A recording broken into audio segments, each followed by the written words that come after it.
歡迎大家嚟到卡路里農場。腸仔包大家就食得多啦，酥皮腸仔卷大家有食過未呢？今日我就會用嚟自美國嘅 Johnsonville 芝士腸嚟整呢個酥皮腸仔卷，非常之簡單，但係個效果簡直係 juicy 到哇咁樣嘅。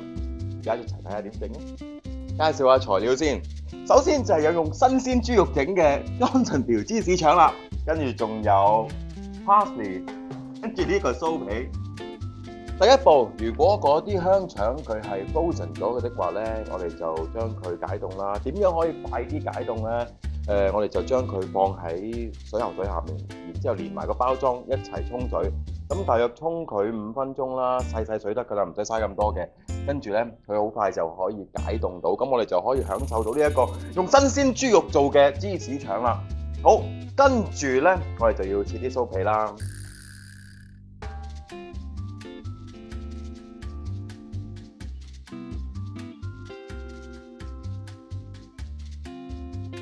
一路咧將佢解咗佢先。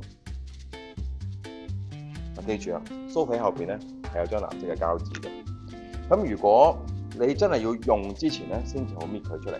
如果唔係咧，佢好快咧就會溶啦，同埋黐住個砧板，咁你咧就會非常之麻煩噶啦。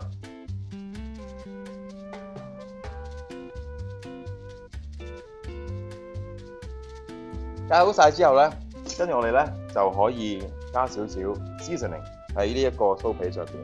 咁 seasoning 係啲乜嘢咧？不外乎咧都係鹽同埋黑椒嘅啫。其實越簡單嘅 seasoning 咧，就可以越令到嗰樣嘢嘅味道出嚟啦。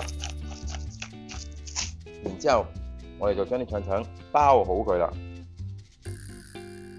有個秘技嘅，咁我首先咧將佢我哋戒咗佢就咁樣啦。即係我將佢咧輕輕咧拉鬆佢少少先，即係令到咧嗰啲一混混咧就闊啲。咁我包起上嚟咧個樣咧就會好睇啲啦。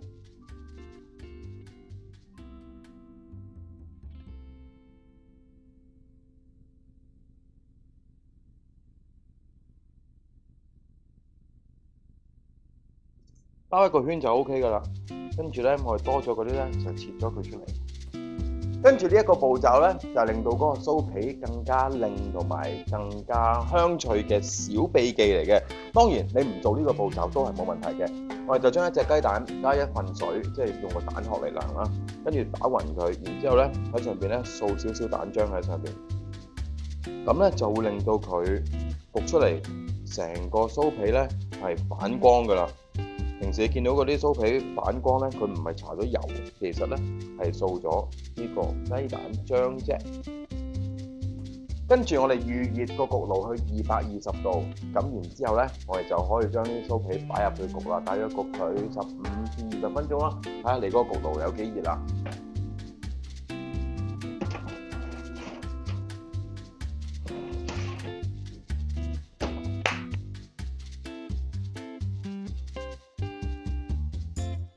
哇！咁快就出爐啦！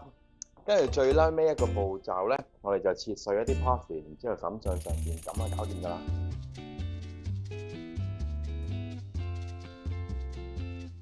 跟住呢一個咁簡單嘅酥皮芝士腸仔卷就搞掂啦〜